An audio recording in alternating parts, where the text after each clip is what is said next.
cathedral city. I think this goes far deeper than funding streams. It is an extraordinary sight to see someone in the Middle East, born and brought up in this country, participating in the atrocities, and I pledge the government, along with the opposition, to work hard for this. Secretary, we have got a lot of questions to get through. Hilary Benn. I'm very grateful to the Secretary of State for that reply, but given what he said, why does he think that last month the widely respected counter-extremism think tank Quilliam criticised his department's failure to produce a proper strategy as catastrophic? Does he accept that much more needs to be done across the government and the country to protect our young people, including confronting head-on Islamic State's repugnant ideology, its promoters and apologists here in the United Kingdom, and its utter contempt for our democracy and way of life? And can I say to him that as he does so, he will have the full support of this side of the House? I'm most grateful that we did come to the conclusion early on not to fund some of Quilliam's work, and that may well have clouded their judgment. I'm grateful for his support. I think Quilliam's criticism does not reflect what my department is doing, working closely with the Home Office, but I'm very grateful for his support. Sarah Wollaston. Thank you, Mr. Speaker.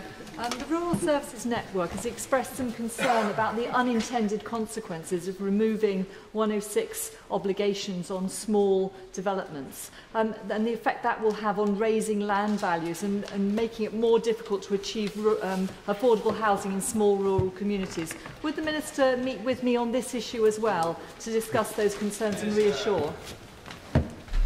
Yes, very happy to meet with my honourable friend. Mr. Clive Betts. In her statement last week on child exploitation in Rotherham, the Home Secretary said that the Secretary of State was minded to have an independent investigation into what happened. Could the Secretary of State update the House on his thinking in this matter, and whether such an investigation would have in its remit to look at the accountability of officers either working for Rotherham now or who have worked in the past, and their responsibility for anything happened in this regard? Yes, I hope to make an announcement very soon. I hope the reason I've delayed is because of ensuring that the person that I would like to do to lead this inquiry is able to clear their diary, but I will be making an announcement soon. I think the fundamental question, Mr. Speaker, does revolve around governance and about accepting responsibility and about ensuring the chain of command. So I take very seriously what the honourable gentleman is saying, and I think it's on the money. Speaker, could the Secretary of State update the House on plans to support victims in my constituency of flooding in the summer of 2013 and those who missed out on the compensation scheme which was afforded to the people of Somerset? The honourable gentleman has raised a very reasonable point. We are currently working with other government departments to identify funds in order to achieve this, and we hope to be making an announcement very soon. Patrick. Mr. Speaker, the Secretary of State commissioned PricewaterhouseCoopers to do an examination of the finances of Tower Hamlets Council. Tower Hamlets residents will be paying for this audit. Can he update us how long it will be before they report? We're talking in terms of about a matter of days. You understand this by a process. I understand that the consultants have now finished their report. That will have to be checked with Tower Hamlets in terms of facts. Once it is completed, and only then will I be briefed on it, and then, of course, I'll have to make a minded statement because obviously they'll have the right to be able to come back before make a final statement to the House. Mr. Speaker, this Saturday I will be cleaning up Gosport with my local litter action group. Thank you so much. In light of the recent launch of the DCLG Select Committee inquiry into litter, will the Minister join me in commending the Litter Action Initiative, which sees community volunteers from across the UK working to keep their local streets clean? Well, thank you, Mrs. Speaker. Well, I fully commend the work of the group that she's supporting, and also just say that in my own previous authority, we identify £6 million have been spent picking up litter. And across the country, if you added that together, how many more elderly people could we be supporting? How many individuals in schools? How many books could we buy for libraries? It's about the lack of responsibility of the individual, which needs to be addressed and challenged. Howarth. Speaker, the ministers will be aware that in Knowsley, over the lifetime of this government, the amount of grant Knowsley Council will receive has been reduced by between 65 million and 74 million. Given that half of all the money they spend is on adult and children's services, will the Minister consider reintroducing the council tax resource equalisation adjustment in order to mitigate the worst effects of these cuts? Well, council tax nearly doubled under the last government, and this government has effectively reduced council tax by some 11%, but it doesn't move away from its responsibility to look after elderly people. That's why we put a £3.8 billion package to support elderly people. Mr. Bob Blackman. Thank you, Mr. Speaker. Over the summer, a disabled pensioner in my constituency received a parking penalty notice after his car suffered a puncture and he was pushed to the side of the road by Good Samaritans. When he exited his car to go into a firm to get some people to help him change the tyre, a parking warden came along and gave him a parking ticket.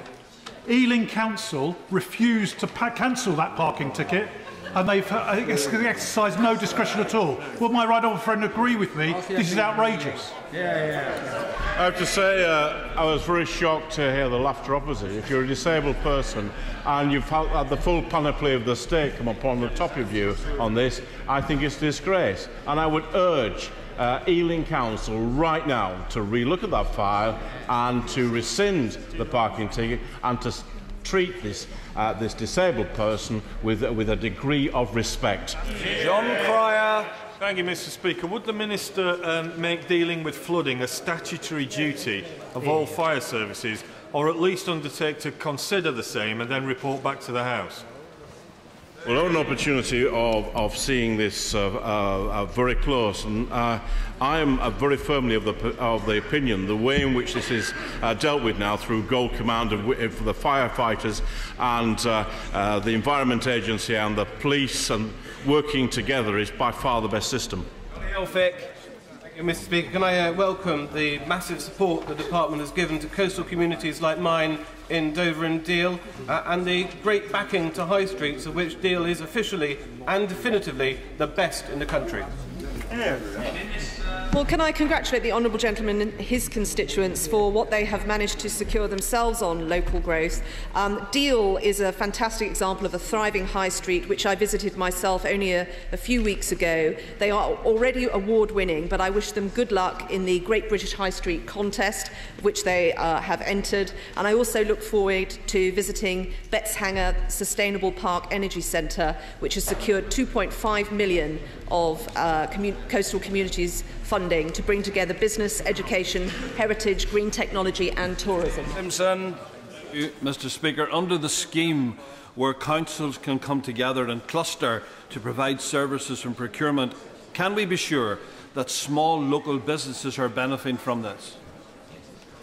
I can see no reason why not. My own department have looked in terms of the procurement at helping small and medium firms, and I think it's very important that local councils support local businesses. Mr. Speaker, Somerset County Council is reported to be paying one operator £318,500 through a company, a limited company owned by him and his wife, his deputy £275,000, and has 15 other posts paying over £96,000. At the same time, they say they haven't got the money to run our services. Does the Secretary of State think that's right?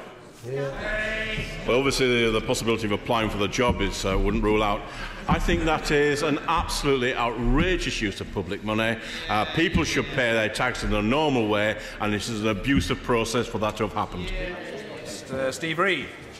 Mr. Speaker, is he aware that the Tory leader on Croydon Council has been forced to resign in disgrace after he was exposed last week for secretly taking £10,000 in extra allowances before the council elections in May? And will he reassure the House that no other Conservative councils have set up allowances schemes that allow them to boast in public that they've frozen their allowances while leaving themselves free to claim the increases retrospectively after the polls have closed? I don't mind whether somebody is Labour, Conservative, Liberal Democrat, Independent, UKIP. If they're on the fiddle, they deserve to have their collar felt, and his behaviour was completely unacceptable. Last but not least, Mr Nick Dubois. Thank you, Mr Speaker. The Hertford Road in Enfield is a struggling though viable shopping parade. However, would the Secretary of State agree with me that the Enfield Labour Council's obsession with mobile CCTV cameras in the area is simply a demonstration of their wish to raise fines and not support the local businesses? And can he offer assurances to help out? Well, we now have a huge amount of evidence as to what prevents local growth, and overzealous parking restrictions are top of the list. I think the Honourable Gentleman is absolutely correct in his remarks, and we need to be giving support to local traders, listening to them and removing those obstacles to help our high streets thrive. Order. Statement. The Prime Minister. Thank you, Mr Speaker. Mr Speaker, with permission, I'd like to make a statement on the NATO conference. But before I do so, Mr Speaker, I'm sure the whole House will join me in paying tribute to Jim Dobbin, who died suddenly this weekend. Jim gave his life to public service. He worked hard for his constituents. He loved this House of Commons and contributed hugely to all its work. With his expertise in microbiology, he also did some outstanding work in this House, championing vaccines for children in the developing world. Though we may not have agreed on everything, we did agree about the important contribution of faith in politics. Although, unlike Jim, I have to say I'm not expecting to get a knighthood from the Pope, which Jim received, and much deserved it was too. He will be missed by us all, and our thoughts are with his family at this time. Mr Speaker, we've also heard this morning that the Duke and Duchess of Cambridge are expecting their second baby. And on behalf of the whole country, I'm sure the House will want to join me in congratulating them on this fantastic news and wishing them well in the months ahead. Mr Speaker, the NATO Summit in Wales saw the successful coming together of this vital alliance. Everyone can see its unity, its resolve and its determination in meeting and overcoming all of the threats to our security. I want to thank the local council in Newport, the Welsh Assembly, the First Minister, the Secretary of State, our armed services and police, and all those who work so hard to deliver a safe, secure and successful summit, the biggest gathering of world leaders I think that has ever taken place in our country. But most of all, I want to thank the Welsh people for the incredibly warm welcome that they gave to everybody. They did our United Kingdom proud. Mr Speaker, the summit reached important conclusions on Ukraine, on defence spending and the reform of NATO, on countering Islamist extremism, on the future of Afghanistan, and on supporting our military and their families. And I want to take each one briefly in turn. First, on Ukraine, we welcome now the ceasefire that has been in place since Friday. At the NATO summit, I chaired a meeting with President Poroshenko and the leaders of France, Italy, Germany and America to agree that what is needed is the actual implementation of a proper peace plan that respects Ukraine's territorial integrity. NATO sent a clear message to Russia that what President Putin is doing is illegal and indefensible. We stand firmly behind Ukraine's right to make its own decisions, not to have them dictated by Russian soldiers trampling on Ukraine's sovereign soil. And we will continue our efforts to support Ukraine, including by providing financial assistance to improve their command, control and communication capabilities. Today's new sanctions from the European Union will further ramp up the economic cost to Russia. They will make it harder for its banks and its energy and defence companies to borrow money. They will widen the ban on selling so-called dual goods, like machinery and computer equipment, which could be used for military as well as civilian purposes. And they will prohibit the provision of services for the exploration and production of shale, deep water and Arctic oil.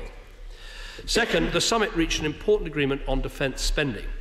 One of the problems that NATO has faced is that only a small number of countries have achieved the commitment to spend 2% of their GDP on defence. As a result, the share of spending by the largest country, the United States of America, continues remorselessly upwards and now accounts for around 70% of the total. This is not sustainable.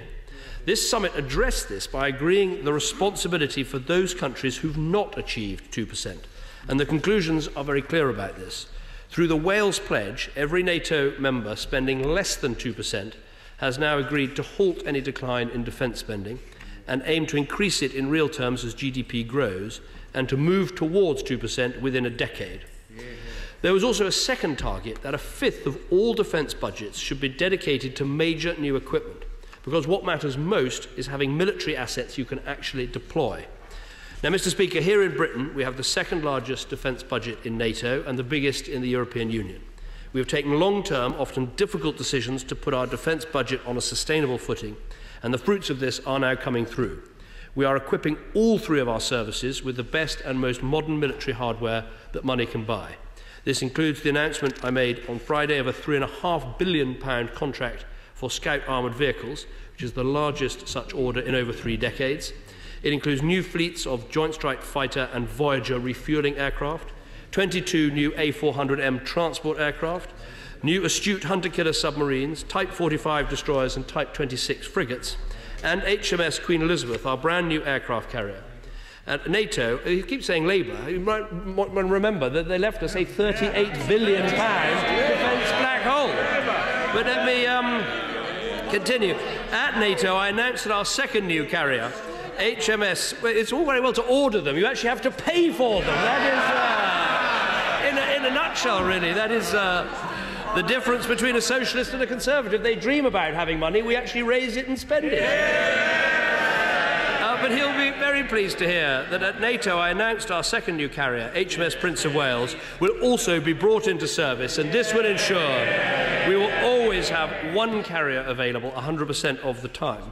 Mr. Speaker, this investment in our national security, our prosperity and our place in the world will transform our ability to project power globally, whether independently or together with allies. Now, turning to the wider reform of NATO, after the end of the Cold War, NATO stood down its highest readiness force. At this summit, we decided to reverse that decision and scale up our readiness to respond to any threat. And at the same time, we also agreed to do more to build the capacity of other nations outside NATO to help them with their defence capabilities. So a new multinational spearhead force will be formed and will be deployable anywhere in the world within 2 to 5 days.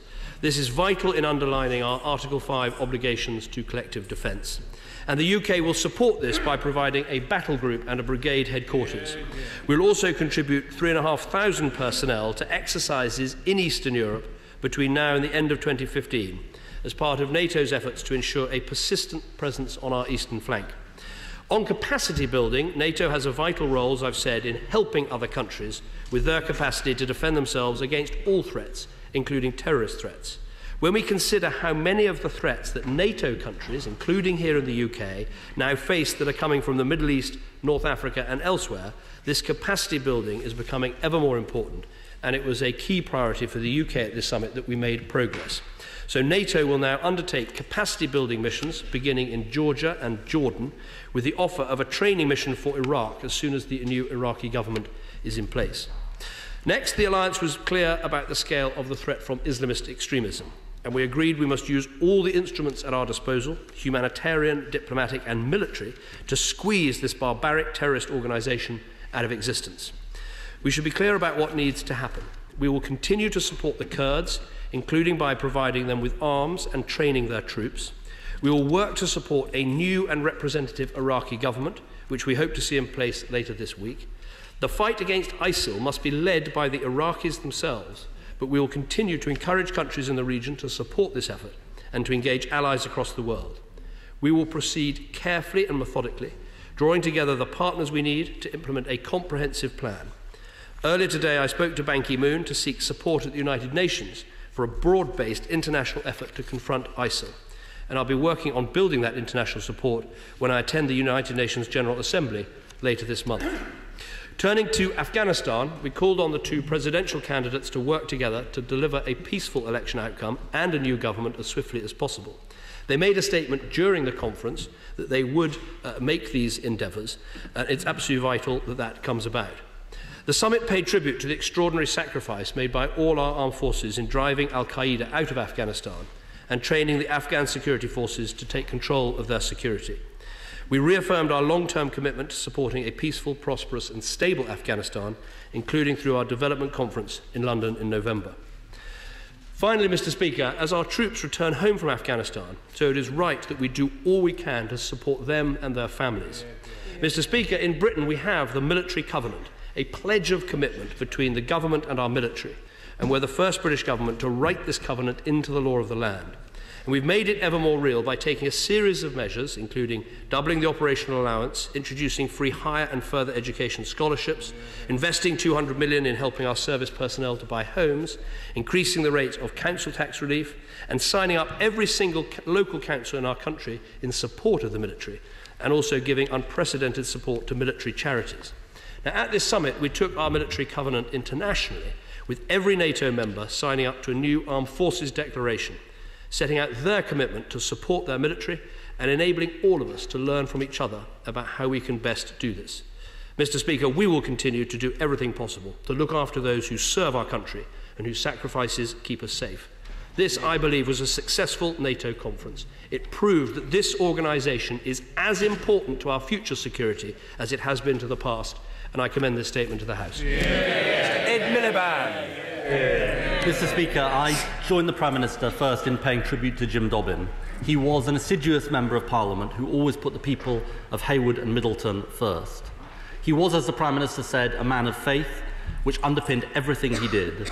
And he was a lifelong public servant, having worked in the NHS for many years before coming to this House. Mr. Speaker, he was also a proud Scot and was in fact planning to be in Scotland this week to help campaign to keep our United Kingdom together. Mr. Speaker, he will be sadly missed, not just by his family, his friends, but colleagues from across the House. I also join the Prime Minister, Mr. Speaker, in congratulating the Duke and Duchess of Cambridge on their happy news, and I too wish them well in the months ahead. I also want to congratulate Wales on their successful hosting of the summit. And, Mr. Speaker, I also believe we should congratulate the enterprising nature of the Raffle family for their picture at Stonehenge with President Obama. I thank the Prime Minister for his statement. This NATO summit was the most important for a generation. Today, NATO faces the gravest challenges in Europe, the Middle East and beyond, since the fall of the Berlin Wall and the First Gulf War. I commend NATO leaders for seizing the opportunity to put down firm markers on the key issues: Russia and Ukraine, ISIL and defence cooperation. Mr. Speaker, starting with Ukraine, the ceasefire and peace plan announced on Friday by the presidents of Ukraine and Russia was welcome, but it must be observed. And until Russian troops are no longer operating within Ukraine, it would be a grave mistake to ease international pressure on Russia. We therefore welcome the Readiness Action Plan, which is a step towards more nimble and flexible capabilities, sending a signal that if a NATO member is in danger, allies will take quick action. Can I welcome the attendance of President Poroshenko at this summit and ask, in the discussions the Prime Minister had with him, what assurances were specifically given to Ukraine by NATO? Given also, Mr. Speaker, the desired aim of agility within this plan, can I ask the Prime Minister how the NATO decision-making process, requiring agreement of all 28 countries, is being made sufficiently reliable and swift? Specifically, on the spearhead force, can I also ask the Prime Minister what countries will be host to this force and in what situations he expects it to be deployed? Turning to the rise of ISIL in the Middle East, the whole world is acutely aware of the barbaric threat that ISIL poses, and it was right that NATO members seek to address this. And it is right also to seek to build the widest possible consensus in pursuit of this aim. Mr. Speaker, there is no long-term solution to ISIL without a long-term plan, one that is based on widespread partnership in the region, the legitimacy of an inclusive Iraqi government, and one that includes a genuinely multilateral, political, diplomatic and humanitarian alliance.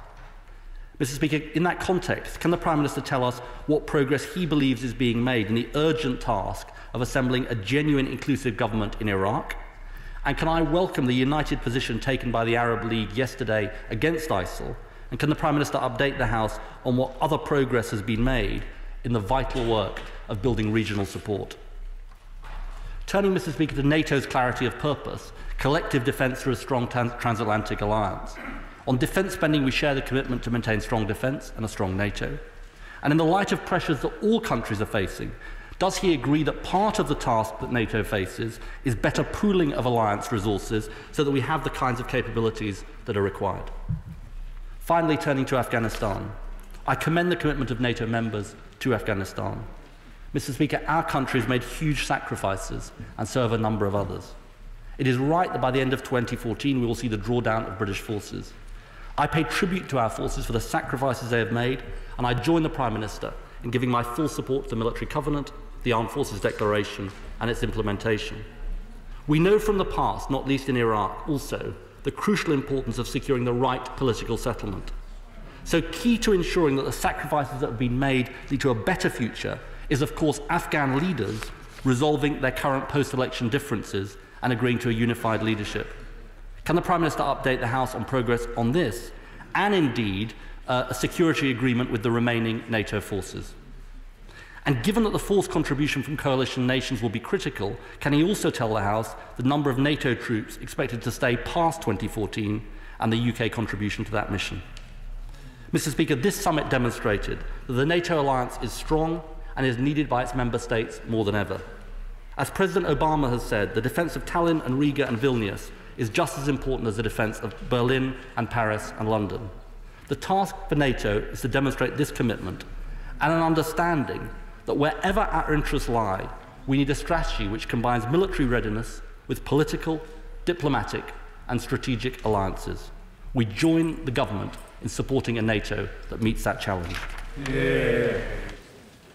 Prime Minister. Leader of the Opposition for his response. I think he's right to say that this was the most important NATO conference for a generation because of the multiple challenges that we're facing in Europe with Ukraine in terms of ISIL and also the threats around our very dangerous world. Let me try and take the questions he had in turn. In terms of Ukraine, the mood of the meeting, both the NATO meeting and the meeting I chaired with the Ukrainian president, was there should be no, as he said, easing of the pressure on Russia. In terms of what NATO is doing for Ukraine, there is some important defence capability building that's being done on things like command and control and making sure that the Ukrainian army is properly managed. There's also support in terms of non-lethal equipment like body armour and other facilities that countries are giving. But I think it's important we shouldn't measure the NATO commitment to Ukraine through military support of sort of war-fighting capabilities. The real measure of support is the EU and US approach on sanctions, which sort of further ratchet up. And I think, as I said in the House last time we were here, it's important that we keep the pressure on in that regard above all. In terms of the new spearhead force, different countries will be contributing. Britain has got out ahead by making clear the nature of our commitment in terms of the brigade headquarters and the battalion, and I'm sure that others will be coming forward with their contributions. But he's right that the implementation of the NATO agenda is now going to be absolutely vital. In terms of combating ISIL, I agree absolutely what he says about the need for an inclusive government in Iraq. That is supposed to be being put in place this week. It's already taken time. It's a complex undertaking, but it's absolutely vital. I would argue that without that, it is very difficult to take the further steps that need to be taken, and it's absolutely vital this is put in place. He asked about the regional support. Jordan, as a partner nation of NATO, was at the conference, made a very strong statement about its support for squeezing ISIL. He asked about whether NATO countries are properly pooling their resources. I think this is where the 20% pledge on new equipment is so vital, because when new equipment is commissioned, it should be properly interoperable between NATO countries, and increasingly it is. On Afghanistan, I think he's right to say that the way to secure our legacy in Afghanistan is to make sure there's a proper political settlement, and a lot of pressure is being put on Dr. Abdullah and Dr. Ghani to bury their differences and to form a government together. They've promised to do that, but we need to see that happen. He asked about the contribution that Britain will make to the NATO forces. Our principal contribution post the end of 2014 is going to be the Officer Training Academy that President Karzai specifically asked for and that we are specifically providing.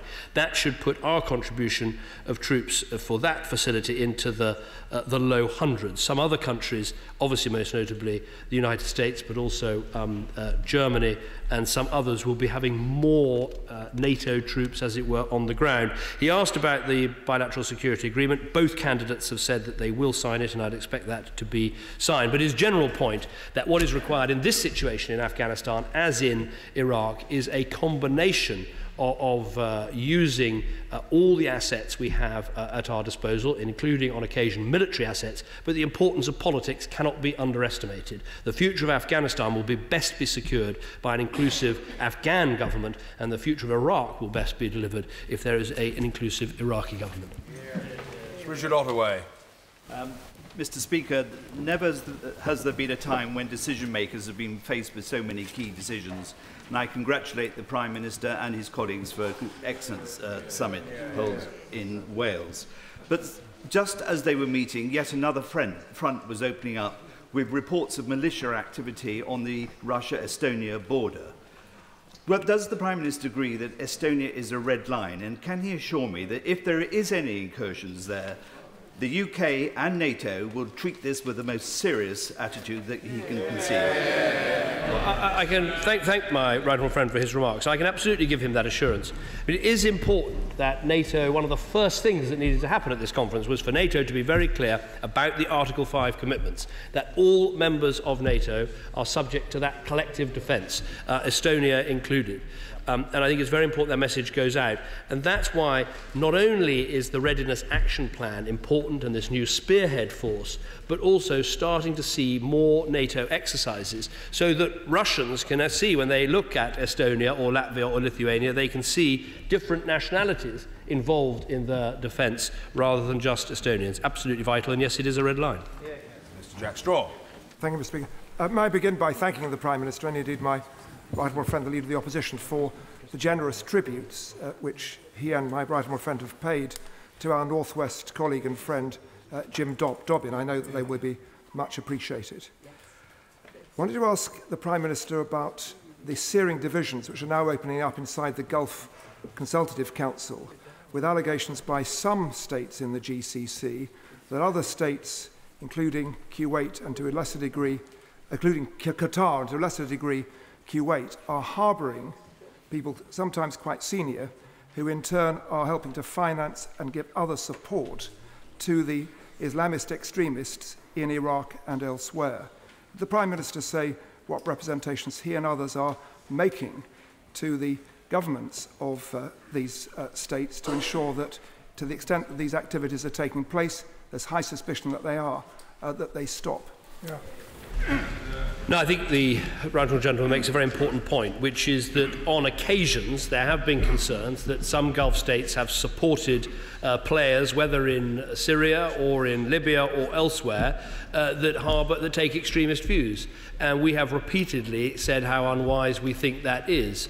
And so, yes, there are discussions between those Gulf states, but Britain's very clear, as I've said many times with respect to our domestic arrangements, we need not just to oppose violent extremists, we need to oppose the extremist narrative as well. Sir Mingus Campbell. May I associate myself and my right honourable and honourable friends with the tributes that have been paid to Jim Dobbin. May I say this too, that he was proud to be a Labour MP and he was proud to be a Scot. And these are not mutually inconsistent, in spite of some of the observations made elsewhere in the kingdom about loyalty. May I make this comment to my right honourable friend? The attempt to obtain a 2% level of expenditure within 10 years can only be regarded as a rather gentle target. And is he satisfied that it's strong enough? But the real issue, I think, which will be in the minds of many honourable and right honourable members is this. Just exactly where do we stand in relation to action with regard to ISIS?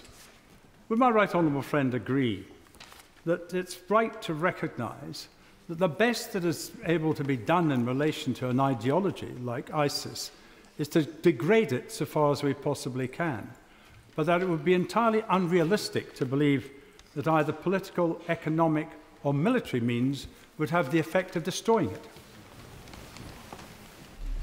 Well, first of all, I agree with very much what he said about Jim Dobbin, and as a passionate Scot, a passionate Brit, a passionate Labour MP, shows you can be all three of those things, and you could replace that word Labour with Conservative or Liberal Democrat and say absolutely the same thing. In terms of the 2% spending pledge, what I would say, what is different about What is different about this time is that the 2% pledge has never been included in the leaders' declaration in quite the same way as it has this time. There's never been a timescale on it, and what I'd particularly pick out is that it really puts in its sights those who are below 2% and says they need to halt any further decline in their defence spending. And I think that is a very powerful statement. With regards to ISIL, yes, of course, you have to degrade an ideology, but I do think when it comes to terrorists that have taken control of the institutions of a state, so they have land, they have oil, they have money, they have weapons, we should be more ambitious and say that actually the right people to run the state of Iraq is the Iraqi government, the right people to run Syria is an inclusive Syrian government, and there should be no place in those states for these extreme terrorists. The undertaking of those countries who are below 2% not to let it fall even lower, presumably, by implication, those countries who are above 2% or at 2% have undertaken not to allow their contribution to fall below 2%, the United Kingdom in particular. Well, I would refer basically she's right, but I'd refer the Honourable Lady to the text. It is quite interesting because it says all allies currently meeting the NATO guideline to spend a minimum of 2% will aim to continue to do so, and I think it's important. And then it makes the 20% point about the equipment, which I think is as important, absolutely vital.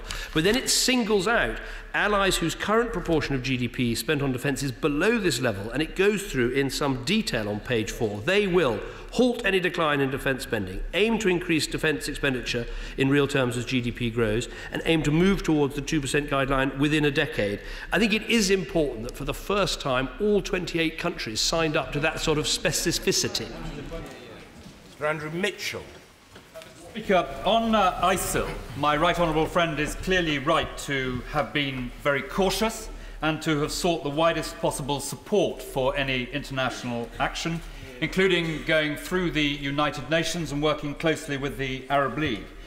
Will my right honourable friend continue to make clear that this will be a long and painstaking problem which will not be solved only by smart weapons delivered from 12,000 feet, but will need long-term engagement on very many fronts? I think my honourable friend is absolutely right. This is long and painstaking work. You do need to have a comprehensive plan. It's got to conclude everything: humanitarian aid, political support, diplomacy, regional pressure. Above all, it needs an inclusive Iraqi government. And President Obama and I very much agreed that, a military action can only be one part of a plan. It is not in itself a plan. And I think it is important for people to understand that. Mr. Angus Robertson. Speaker, I'd like to associate myself with the comments of the Prime Minister about the very sad news about Jim Dobbin and the happy news about the Countess and Earl of Strathern. There's very particular concern about the hostage David Haynes in Tayside, where he's from, and in Sisak in central Croatia, where his wife and child live. What more can the Prime Minister say about the support for David's family both in Scotland and in Croatia?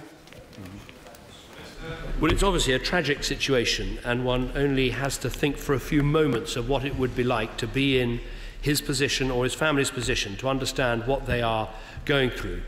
What I try to make sure in all these situations is that the family gets support from a police liaison officer, but also directly from the Foreign Office, and also it's always offered that ministers will speak directly to the hostages' family to tell them about all the efforts that are being made on their behalf. We do have this very clear policy, and I believe it's right not to pay ransoms when there are terrorist kidnaps involved. I made that point at the NATO dinner and pleaded with other countries to do the same thing, but that no one should interpret that as are not doing everything we can in every case to help the family and indeed to help the hostage themselves.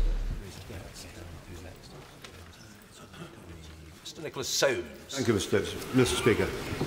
Would my right honourable friend accept for me that the whole country will be delighted to see a NATO restored and vigorous, newly vigorous, after the summit? But would the Prime Minister tell the House what assistance specifically he is looking for from the Sunni Gulf states, without whom this coalition will find it hard going? Well, first of all, I think my right friend is right that what was interesting about this NATO conference was it was one of resolution and unity and purpose. There were none of the sort of debates that you might have had on previous discussions about Iraq, there was real unity about what needed to be done. And part of that unity was not just the Iraqi government that was required, but also the support and the active support that was going to be needed by the regional players, in particular Sunni countries that not only can provide resources, diplomacy, aid, and even military support, but also can provide real insights and input into the thinking of the Sunni tribes in Iraq, who we do need to rise up against this appalling regime. Mr. Hugh Bailey. The Readiness Action Plan, which will enable NATO to respond with greater force and greater speed in a dire emergency, providing the 28 member states are able to give political authority for its use quickly. In the bad old days of the Cold War, the similar ACE mobile force gave the SACEUR pre-authority to use it in a dire emergency. If there's any question of pre-authority being given to use the Readiness Action Plan, will the Prime Minister bring that proposal to the House for debate? The short answer to that is yes, I will, as he knows a lot of the detail of how the force will be constructed, who will contribute to it, and how exactly it will work is still to be determined. The main thing is that the readiness of it is decided. Can I take the moment, though, to thank him for his contribution to the NATO Summit? He spoke as head of the NATO Parliamentary Assembly with great clarity and great support for what NATO is doing. Dr. Julian Lewis. In support of what my right honourable friend from Mid-Sussex has just asked, may I draw the Prime Minister's attention to a very important article by General Jonathan Shaw, the former Director of Special Forces in the Evening Standard on the 5th of September, where he said, deploying the Western military without a Muslim political plan would be folly. What approach will we be taking to Saudi Arabia, which has a habit of looking both ways on these questions, and where the government appears to be friendly, but sources inside Saudi Arabia supply funds to organisations like IS? Well, I'll certainly look at the article that my honourable friend mentions. It's sometimes hard to keep up with all the contributions that retired military figures are giving to in terms of advice, but I certainly do my best. But the point he makes is absolutely right, is that were there to be a military element to the strategy, it will only work if it is in conjunction with all the other parts of the strategy. As I put it, you cannot intervene over the heads of local people and leave them to pick up the pieces. It has to be part of a strategy and a plan. Keith Vaz. Speaker, as the Prime Minister knows, secure borders are essential in the fight against terrorism. During his discussions with President Hollande, was the crisis in Calais mentioned, given the criticism of the French government concerning British ministers' inaction in dealing with our juxtaposed borders? And will he ask the Home Secretary to visit France at the earliest opportunity to engage in meaningful discussions to end this crisis, including, of course, giving them the fence that we used at the Cardiff Summit?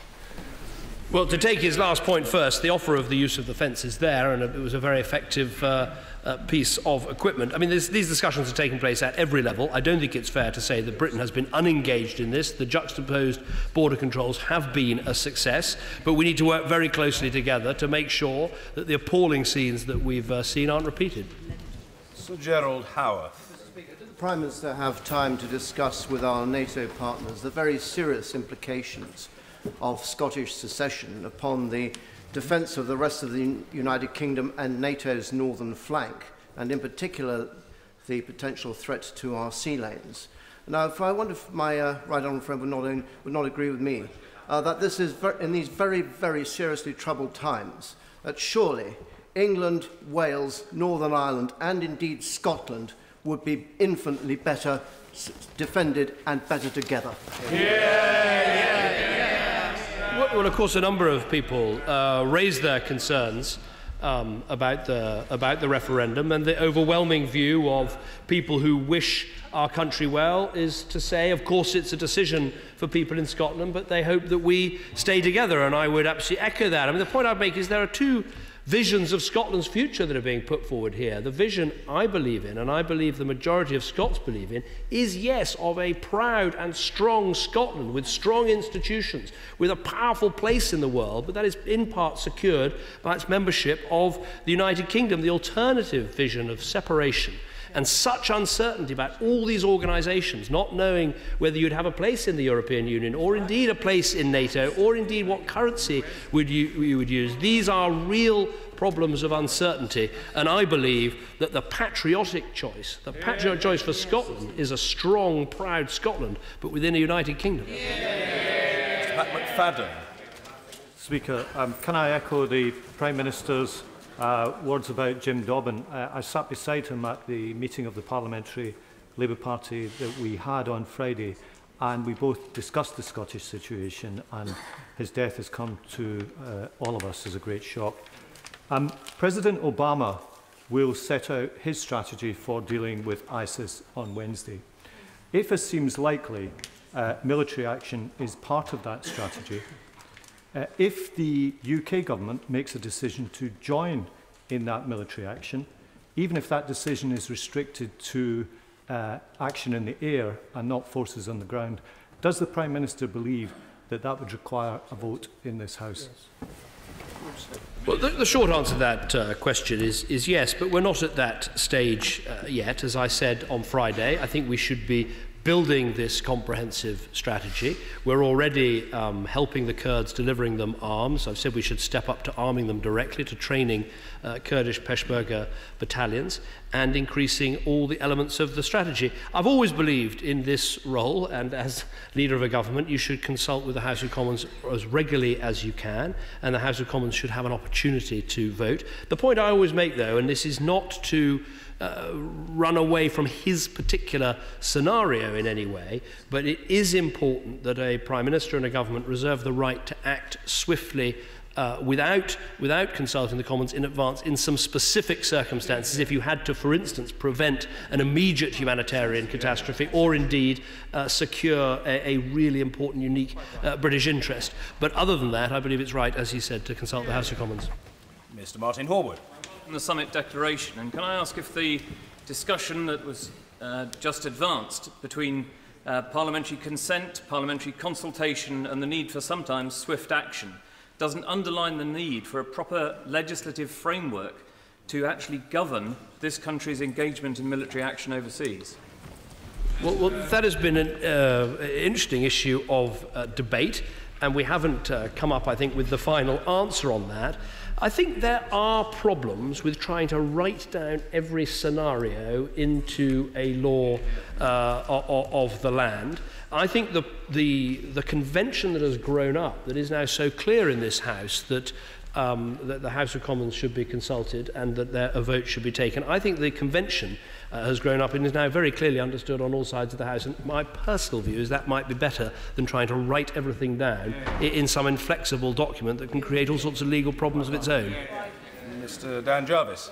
Mr. Speaker, given the debate there's been about our defence capability, both at the NATO Summit and in the wider context of UK foreign policy, can I ask the Prime Minister if it could be shown that there are areas of our defence capability that have been recently removed or are in the process of being removed that we now might foreseeably require in the near future?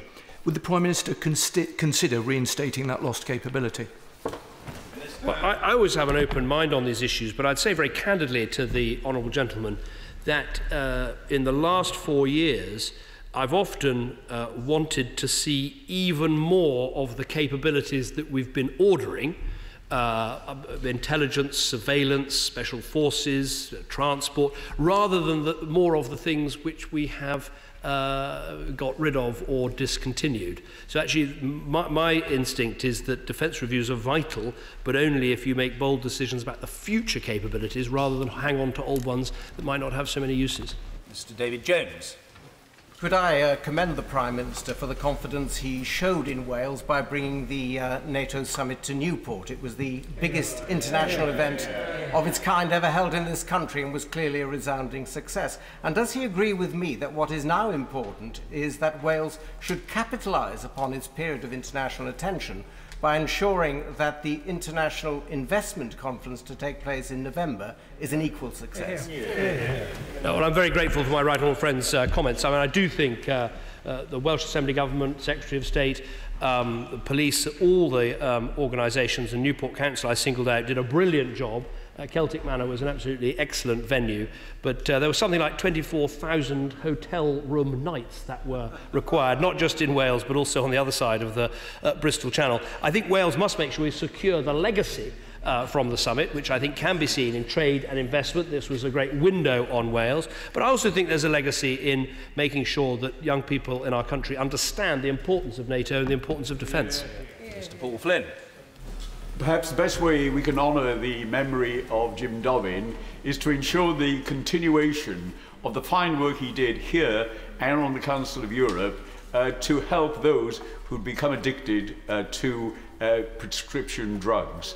Can I thank the Prime Minister for the chance he's given to allow Newport to display its magnificent facilities as a world habitat for occasions of this kind, and also thank him for the chance he gave himself and his ministers to see the high quality of education in Newport, including a lecture that his Secretary of State had from a young 10-year-old in St. Wooler's on the wonderful Chartist history of Newport.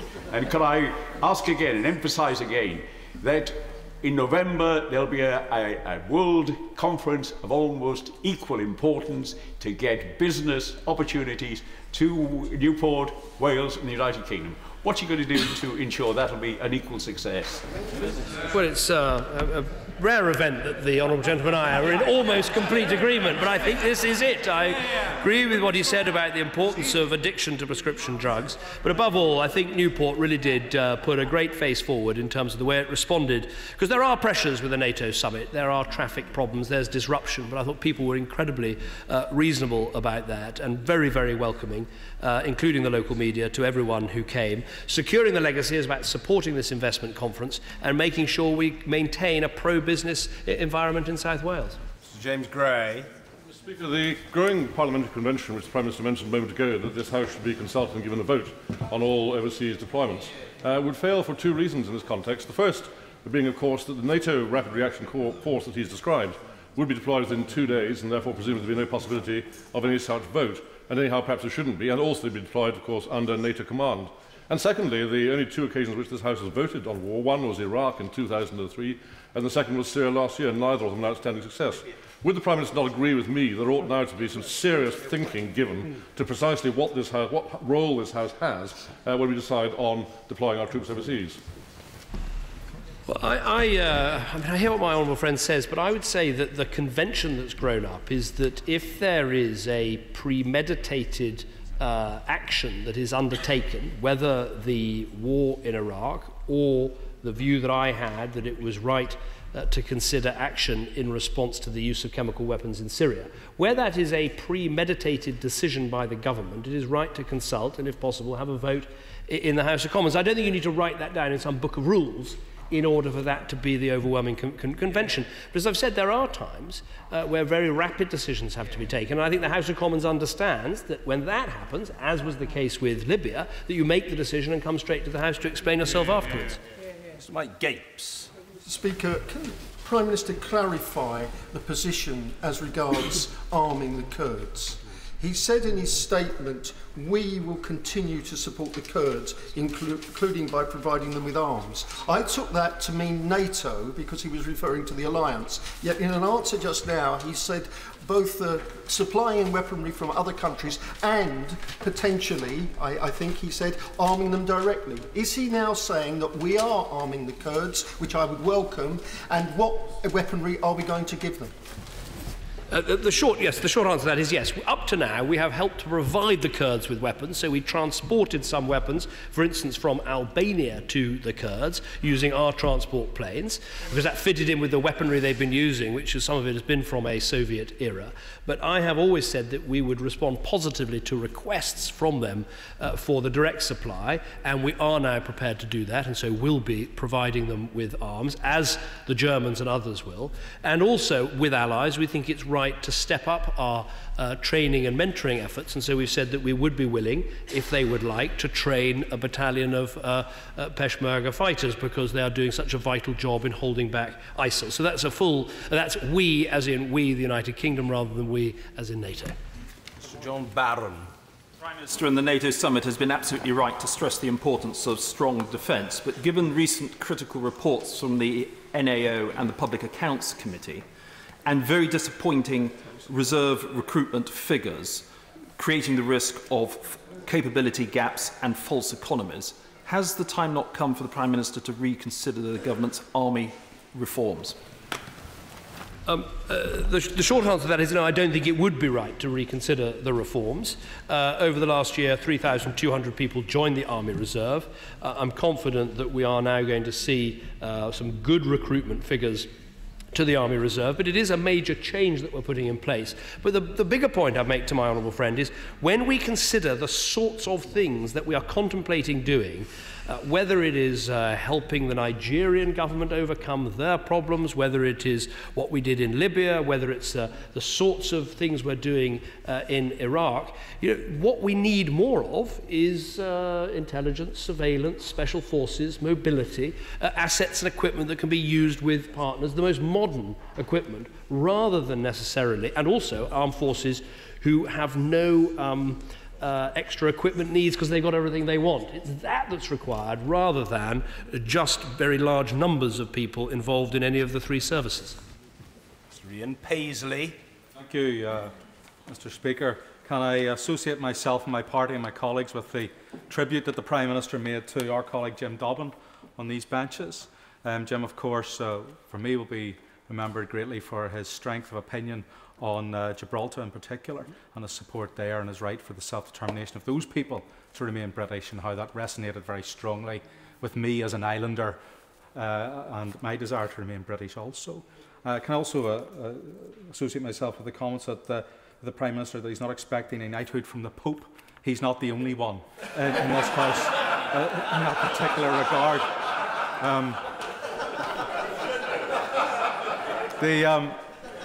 Turning to the military covenant, or the Armed Forces Covenant, the Prime Minister will know that Northern Ireland is a fertile recruiting ground for Her Majesty's forces. Indeed, we're matching more than our weight in numbers to Her Majesty's forces. However, the military covenant has not been fully implemented, and indeed in many cases has been dishonoured. Will he go the extra mile and ensure that the Northern Ireland Executive does more to ensure that it is honoured in every single regard?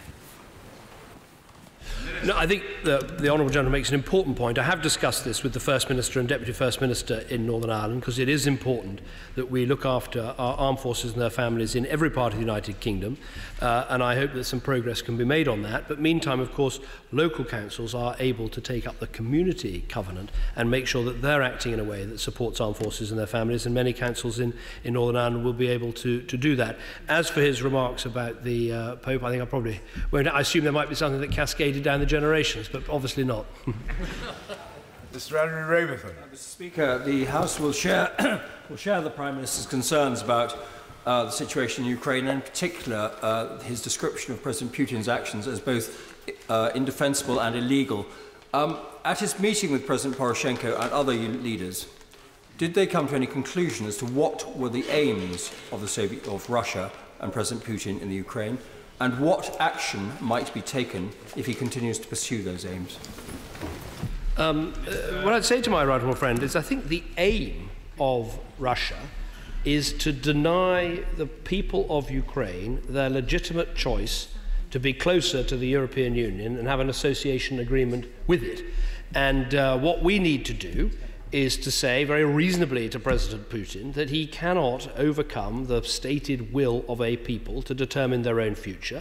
Of course, there should be a relationship between Ukraine and Russia, and indeed between the European Union and Russia, but he cannot use force to stop these people choosing their own future. And I think that's why we should measure, as I said, our response to Russian action, not in a military response through NATO or through Ukraine, but in raising the pressure on sanctions, saying to Russia that if she continues with this path, she will suffer economically, because as I've said from this dispatch box many times, ultimately Russia needs America and the European Union more than America and the European Union needs Russia. Mrs. Helen Goodman. Thank you, Mr. Speaker. Further to the answer that the Prime Minister has just given, it's quite clear that ultimately we will need to move to a political process with the Russians. So I wonder if the Prime Minister could say what support NATO and the United Kingdom have given to President Poroshenko in developing his political dialogue with the Russians. Well, it's a very good question. The support that we're giving is to say to him that, of course, a ceasefire is only the first stage. What's required is a proper worked-up peace plan, and President Poroshenko set out a 12-point plan in front of all of us at this meeting, and we give him our support by saying we will do everything we can to engage with Russia to make sure that Russia properly engages in this peace process. Of course, it's got to include getting Russian soldiers out of Ukraine and Ukraine being able to determine her own future. But obviously there's a number of concerns that Russia has about the treatment of, say, Russian minorities inside Ukraine and their rights, which I think is perfectly legitimate to be discussed. Mr. Stephen O'Brien. Thank you, Mr. Speaker. May I also add from this side of the House a tribute to Jim Dobbin, who worked tirelessly for vulnerable people in the tropics, and particularly for tropical disease eradication. His expertise in pneumococcal disease was something which will be a legacy he will leave for the benefit of the most vulnerable people on our planet, and we will miss him. As regards combating ISIL, and certainly welcoming the statement of the Prime Minister about the unity of approach of development of governance and of security at the same time, and of NATO speaking with one voice, can I urge him, as he's indicated, to really put these arguments forward as an example of NATO showing the united way in the United Nations in the upcoming meetings, not least because that's one of the great lessons we learnt from the rapid reaction that dealt somewhat successfully in Mali with the most recent outbreak of Al-Qaeda threat. No, I think there are good lessons from Mali because there was a proper concentration on the importance of the political process to have a new government in Mali, as well as some important military action that was taken. But I think he's right to stress the importance of the United Nations as a way of building support and legitimacy for what needs to be done. Mr. Barry Sherman. Mr. Speaker, would the Prime Minister agree that the reason most of us support NATO is not because we're warmongers, because we want to prevent war? And the stronger and more organised and more strategic and well-resourced NATO can be, the better. So that was very good news from Newport, as long as it's carried through and we check that the members of NATO deliver. But did you think it's strange that nearly every report that I read of President Obama, anyone else, stipulated there should be no boots on the ground? Isn't that strange coming from NATO?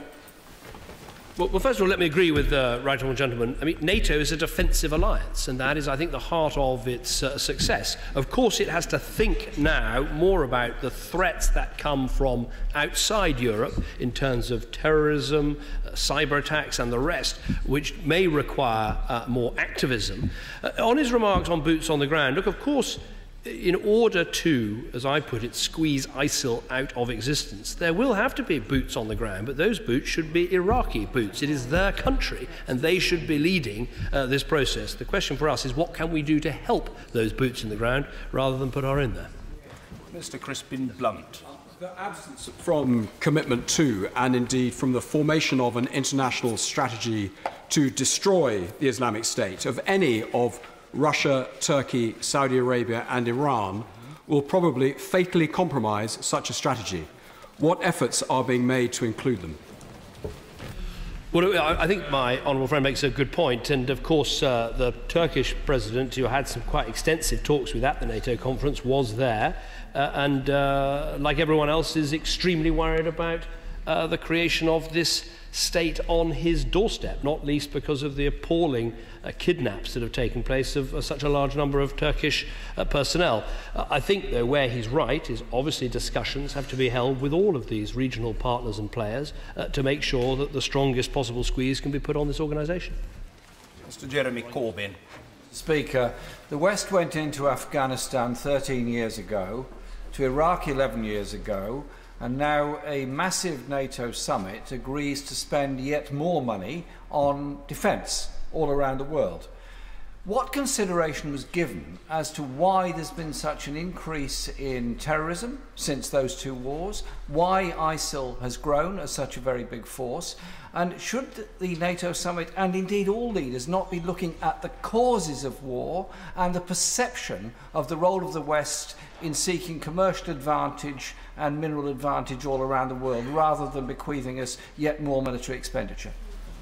Well, let me try and find a little bit of common ground with the honourable gentleman. Look, as well as believing in the importance of defence expenditure and keeping our defences strong, I also believe that international aid and development is a very important tool, not just of helping people out of poverty, but demonstrating the compassion and generosity of the West in helping people who are less fortunate than we are. But where I think he's wrong is I think that you've got to understand that a fundamental cause of the extremism and terrorism we saw with Al-Qaeda in Afghanistan and we see with ISIL in Syria and Iraq, a fundamental cause of that is this poisonous ideology of Islamist extremism. And we see people joining it who have not suffered poverty or deprivation, but they've bought into this perverted worldview. And irrespective of what we might think of them, they are very clear that they want to kill us.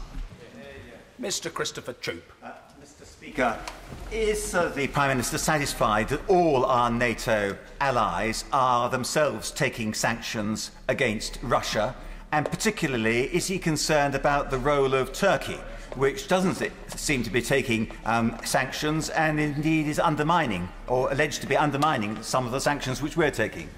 Well, I think my honourable friend makes an important point, which is that the EU has, through its mechanisms, decided and implemented sanctions. So has the US. But there are a number of countries who have serious trading relationships with Russia, who I believe ought to see the dangers to them of the approach Russia is taking to the sovereign authority of another country. And so, yes, it's important we have those conversations. Jessica Morden. Thank you, Mr. Speaker. Can I echo the comments already made about Newport so far in this statement? Hosting the summit certainly put our city into the headlines. The community grasped the opportunity, and we all hope that we benefit from things like the investment conference coming up later in November. And would the Prime Minister join me in especially thanking those public services that work collaboratively together, not least Gwent Police, which work with 42 other forces to deliver one of the largest security operations in the UK ever, with, I have to say, some fantastic community policing. Now, I'd like to make a particular thank you to the police, because obviously the Gwent force did a brilliant job, but police had to be called in from all over the country to deal with, I think, 54 prime ministers and presidents and the heads of a number of important international organisations. And this is more heads of government or state that have ever come to a conference in Britain's history. So we were asking a lot of Newport, but Newport and the local police and all those involved responded magnificently. Sir Tony Baldry. Does my right honourable friend agree that the response to ISIL has to be global with the ambition of securing peace in the long term, and that the response has also to include religious leaders, because it's not to exaggerate the facts to say that the traditional Christian communities of the Levant are more threatened with extinction now than at any time in over 1,000 years? No, I think my right honourable friend is absolutely right to talk about the threats to minority communities, including Christian communities in this area, and we should be standing up for them. He's also right to draw attention to the role of religious leaders and religious communities, and I think it's been heartening to see how many Muslim and Islamic leaders have come out and condemned ISIL and said that these people are not in any way acting in our name, and even going viral with burning the ISIL flag. I think it's thoroughly worthwhile for people right across different religious communities to condemn this organisation. Fiona McTaggart. Thank you, Mr. Speaker.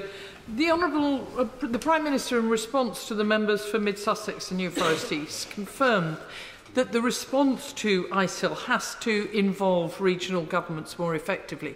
In view of the fact that the British military has trained many people in those regional governments, and certainly in the military of those countries, what's our army doing to make sure their counterparts are on board with this? I think the Honourable Lady makes an absolutely spot-on point, which is we have good relations with, for instance, the Saudi military, the Qataris, the Emirates, the Jordanians, but partly because many of them have trained here alongside our armed forces, and we should maximise those relationships and maximise that defence engagement, and that should all be part of the comprehensive plan that's being put in place to work with them to squeeze this organisation. One of the things we decided at NATO was we need to do even more to build the capability of these militaries, because increasingly in our dangerous world we're confronting problems, whether in Syria or in Mali or in Somalia, where it would be good if the regional players had the military capabilities to better deal with the problems with our assistance and help, but without always our direct interaction. Mr. Conor Burns. Thank you, Mr. Speaker. Mr. Speaker, Jim Dobbin campaigned with gentle tenacity about the plight of minority Christian groups in the Middle East, when even Pope Francis has indicated that he supports limited intervention to stop the massacre of the innocent. Can I press my right honourable friend on the two previous questions he has been asked about Saudi Arabia? Saudi Arabia is allegedly our ally. We train them, we supply them with military wares.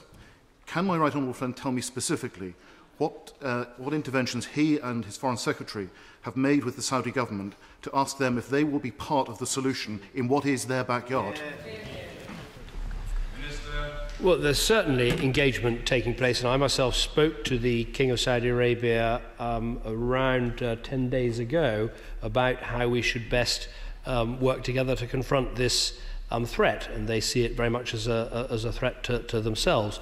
John Kerry, the US Secretary of State, is currently in the region and talking to a number of the important regional players, and that's a process that needs to continue. Seema Malhotra.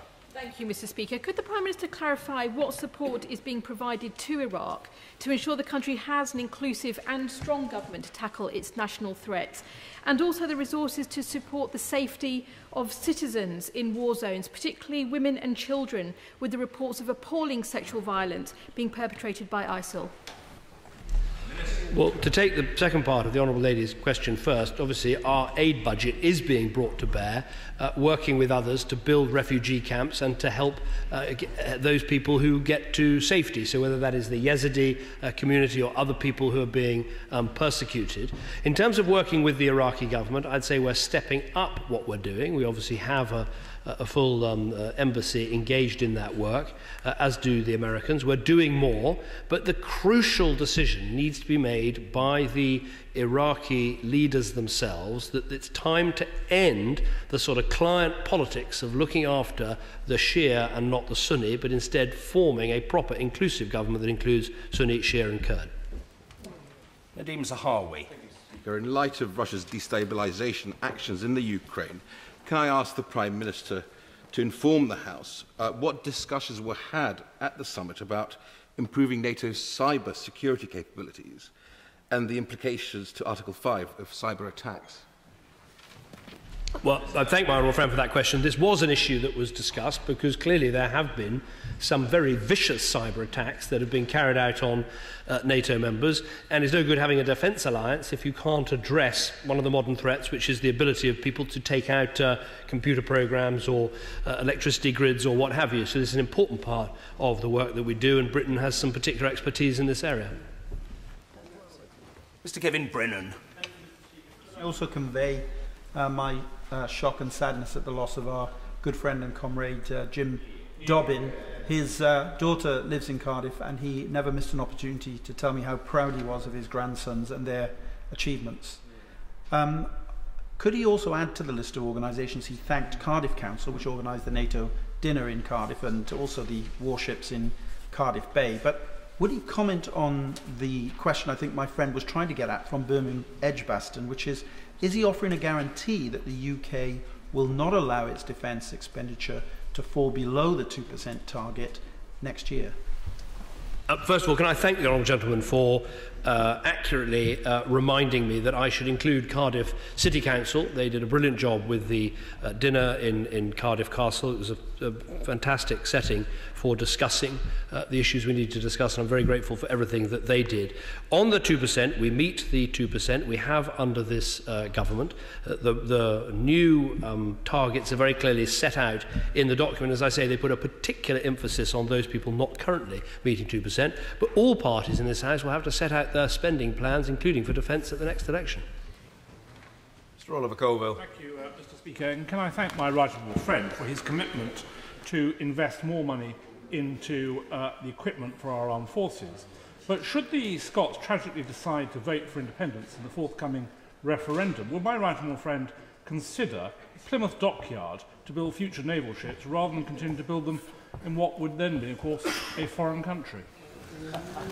Well, of course, my honourable friend loses no opportunity to stand up for Plymouth, but let me say, as Prime Minister, how much I welcome the fact that we bring to our armed forces every part of the United Kingdom. When you think of the magnificent service of the Scottish regiments, when you think of the expertise of those who have built our incredible warships in Scotland, most recently, of course, the aircraft carriers, that it is the contribution of all parts of the United Kingdom to have a defence budget which is one of the top 5 in the world, to have armed forces that are the envy of the world.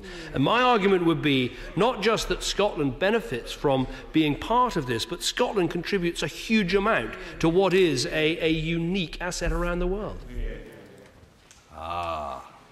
Catherine McKinnell. Thank you, Mr. Speaker.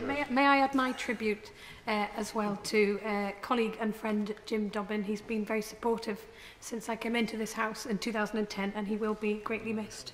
The appalling attack on flight MH17 saw 2 avid Newcastle United fans, Liam Sweeney and John Alder, murdered along with 296 other innocent passengers. What specific discussions did the Prime Minister have with his NATO colleagues about ensuring that the perpetrators of this appalling atrocity are brought to justice? Well, it was discussed at the NATO Summit, the appalling act that took place in terms of the shooting down of MH17, and also I've met some of the relatives of the constituents to which she refers. It's an absolutely horrific set of affairs that came about. The Dutch will be publishing their report in the next few days, and I think we all wait patiently for what they have to say about how this was caused.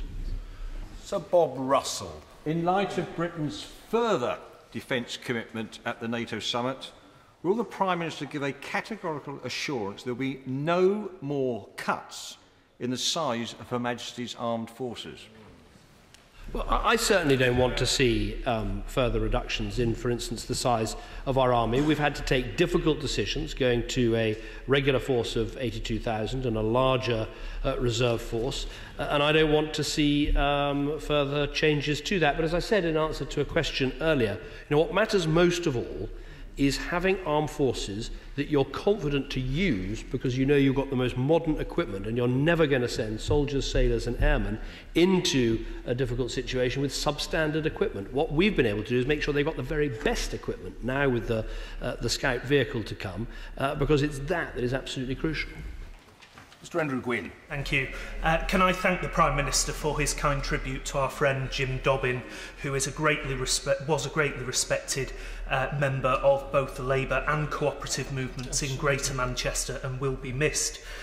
I was interested in what the Prime Minister had to say in his statement about the new exercises in Eastern Europe. Now, given that NATO's permanent bases are historically probably located in what is now the wrong part of Europe, can I ask the Prime Minister, without wishing to ramp up the tensions on NATO's eastern flank, what discussions were had at the NATO Summit about where NATO's permanent bases ought to be located in the future to face the challenges of the future?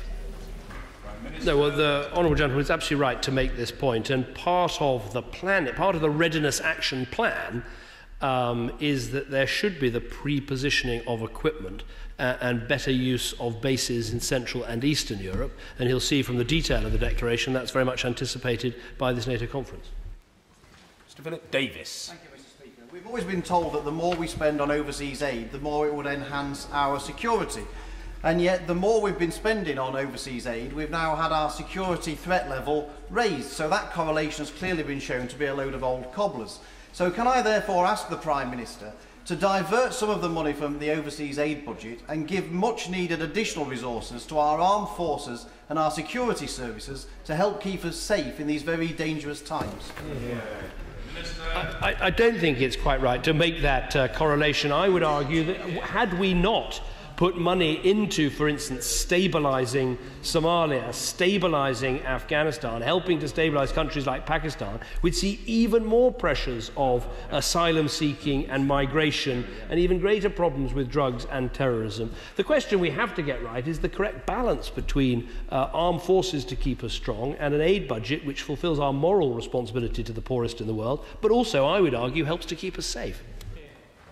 Mr. Richard Graham. Mr. Speaker, the NATO summit showed how vital NATO still is. I thought it was good to see the Gloucestershire Constabulary and RAF Fairford playing a small role in the logistics, and I welcome the Prime Minister's statement.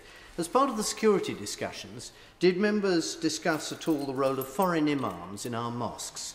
UK-born and educated imams preach in the context of understanding Britain and our values. This isn't always the case with foreign imams. Does my right honourable friend believe that this is time perhaps to tighten the policy on foreign imams while encouraging the training of British imams?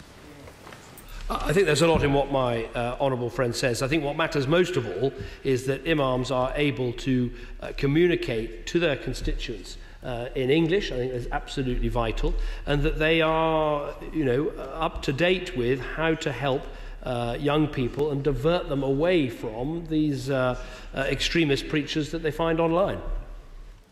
Mr. Jason McCartney. Thank you, Mr. Speaker. Can I also too pay tribute to Jim Dobbin on the Transport Select Committee as a new member?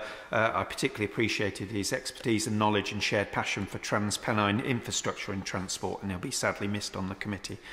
Mr. Speaker, I very much welcome the news of the full commissioning of the HMS Prince of Wales, our carrier there. But could he take this opportunity, my right honourable friend, to debunk this myth that goes around that our carrier force won't have the aircraft that they need, and confirm our full commitment to the new Joint Strike Fighter, the F-35 Lightning II, which will provide the aircraft for both HMS Queen Elizabeth and HMS Prince of Wales?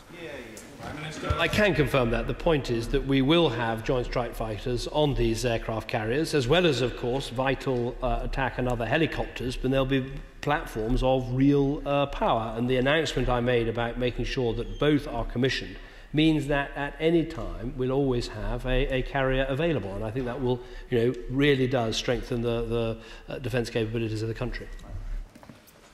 Mark Reckless. I chair the APPG on Georgia, where the Prime Minister referred to NATO beginning its capacity building missions. The Prime Minister has held in very high regard there since his visit at the time of, shortly after, I think, the war with Russia. And I wonder, could he say something more about the enhanced partnership, which will put Georgia alongside Sweden and Finland, amongst other countries, and how this will help them, particularly Defence Minister Alasania and his exceptional work to modernise the Georgian armed forces? Well, I thank my honourable friend for his question. I think there are various elements to it. I mean, first of all, the fact that there will be a defence capability building mission in Georgia is very significant. It will help the Georgians modernise and build up their armed forces. But it's also worth noting that a lot of this is being done because of the real contribution that Georgia has made, not least to the ISAF forces in Afghanistan, where they took on some very difficult work and paid a high price for them in terms of casualties. So it is an enhanced partnership. They're one of the strongest partners that NATO has, and I'm sure this defence capability mission will be much welcomed. Mr. Andrew Bridgen. I think it's reasonable to regard the defence budget of our country as an insurance policy for its security, and NATO as a group insurance policy. But what's clear is that all NATO members wish to enjoy the security that the cover gives them of membership, but not all wish to pay the premiums. And does he agree with me that now is the time for, in particular, Germany to step up to the plate and increase its defence spending to 2% in line with NATO guidelines? Well, I think my honourable friend puts it in a good way. In order to enjoy the collective security, you have to pay into the insurance policy. Look, the Germans don't tend to sign things unless they have read the small print. They are quite meticulous, and I know that Chancellor Merkel looked very carefully at what this says before she signed it, and I think that's important because they are below 2%, and so they have to halt any decline in their defence expenditure. Mr. David Nuttall. Thank you, Mr. Speaker.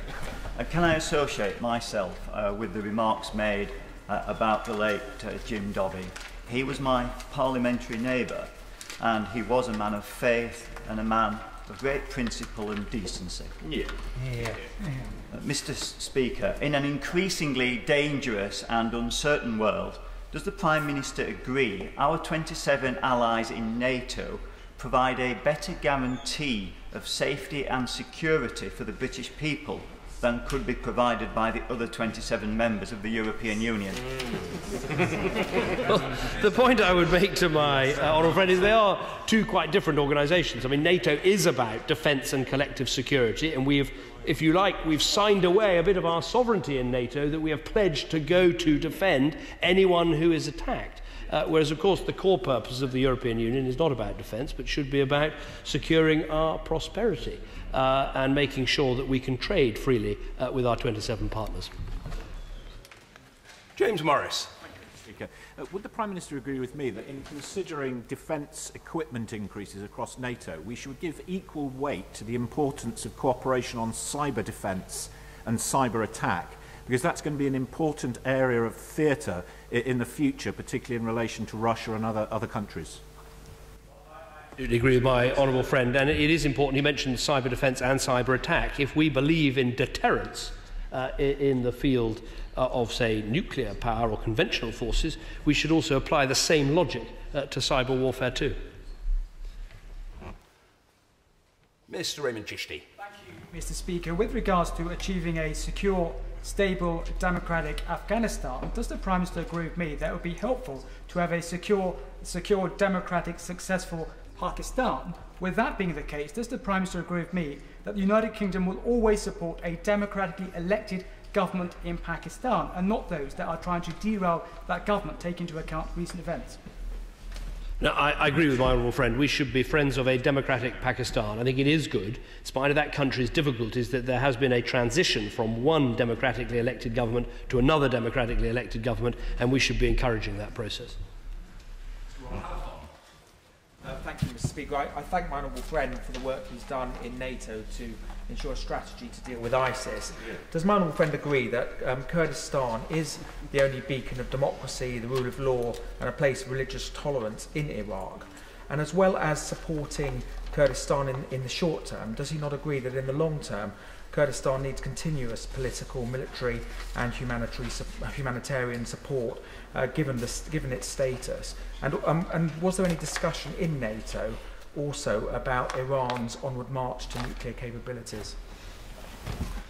Well, obviously this meeting spent more time on ISIL and on Ukraine and other elements rather than the Iranian nuclear issue, which has been discussed a lot at recent meetings. In terms of what he says about the Kurdish Regional Authority, yes, of course, we should support them, and I very much admire what they've done in terms of protecting minorities and fostering democracy. But I do think we should be supporting them as part of trying to build a pluralistic and democratic Iraq. I think that's absolutely vital that we see them as part of that country. Mr. Philip Hollowbone. Both Greece and Turkey are members of NATO and were at the weekend summit. Was it made clear to Turkey that it needs to secure its border to prevent the flow of foreign jihadist fighters through to the new caliphate forces?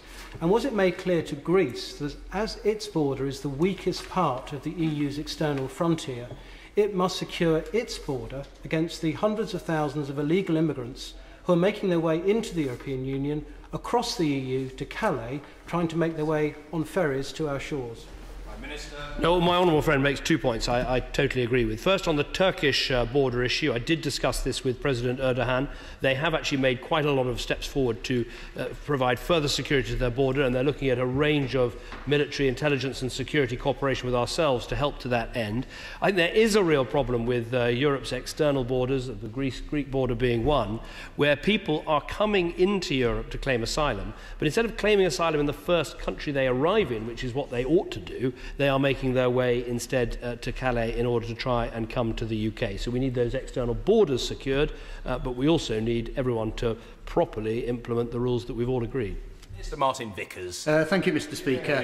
Though the British people are united in their opposition to terrorism and their determination to overcome it, they remain somewhat nervous about possible military involvement unless there is a clear link to our own security. I welcome the approach of my right honourable friend, particularly when he says that he will approach things with a careful and methodical moves to a comprehensive plan. Can he assure the House that he will be equally careful and methodical in his moves to ensure the full support of the British people? I will try and be careful and methodical about everything I do, but the point I'd make, even today, to the British people is be in no doubt about the threat that so-called Islamic State poses to us here in the United Kingdom. We've already seen something like 6 planned attacks in the countries of the European Union from ISIL, including, of course, that appalling attack in the Brussels Jewish Museum where innocent people were killed, and that flows directly from this organisation. They kidnap people, they've got ransom payments, they've made tens of millions of dollars from that, they now have the weapons, resources and oil of a state, and they are using some of that money directly to target people in this country and across the European Union, and we have to be fully cognizant of that fact. There is no option to look away, to put your head in the sand, to hope that this would all go away only if you didn't get involved. The fact is, we are involved because they have decided to target us, and that needs to be the beginning of the conversation that we have. I'll come to these honourable members. Point of order, Mr. Charles Walker. Mr. Speaker, over the weekend, my surgeries were picketed by an individual in dispute with the court service. While recognising the right to protest, the use of a loud hailer made it almost impossible to hold a conversation with those visiting my surgeries.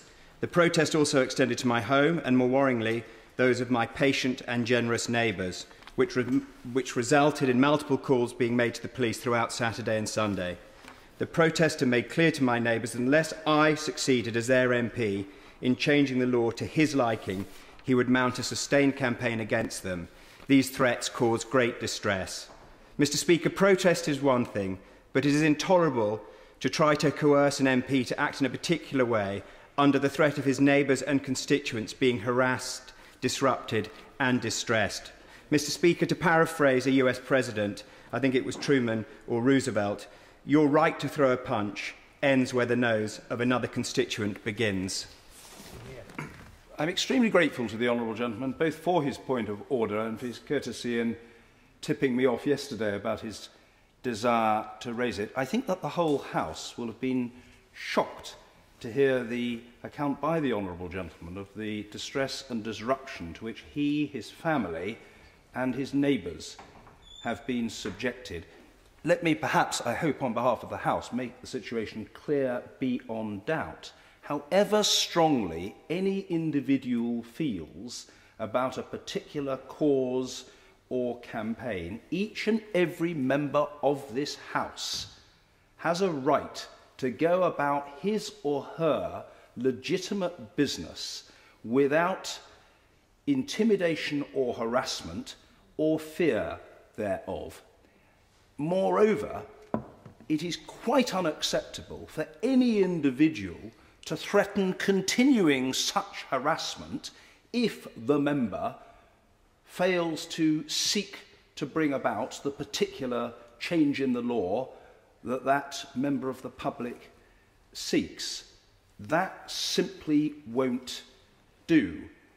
I think I can say that the whole House will be behind the honourable gentleman on this matter, and I hope that he will be good enough to keep me informed of the developing circumstances. We wish him, his family and his neighbours well.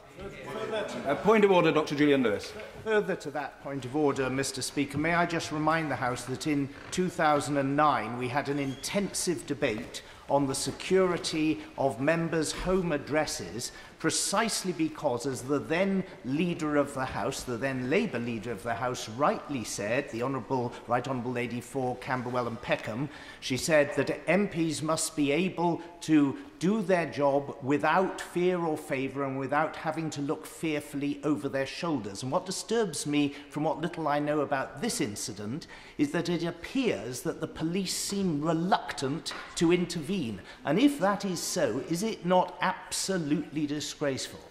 Well, I can't comment on that because I don't know whether that is true or not, and I think it better, if I may say so to the honourable gentleman, to reserve judgment on that point. And in the order, I'll hear from the order in a moment. I just say, in all courtesy to the Honourable Gentleman Member for New Forest East. He and I will have known each other for 30 years next month.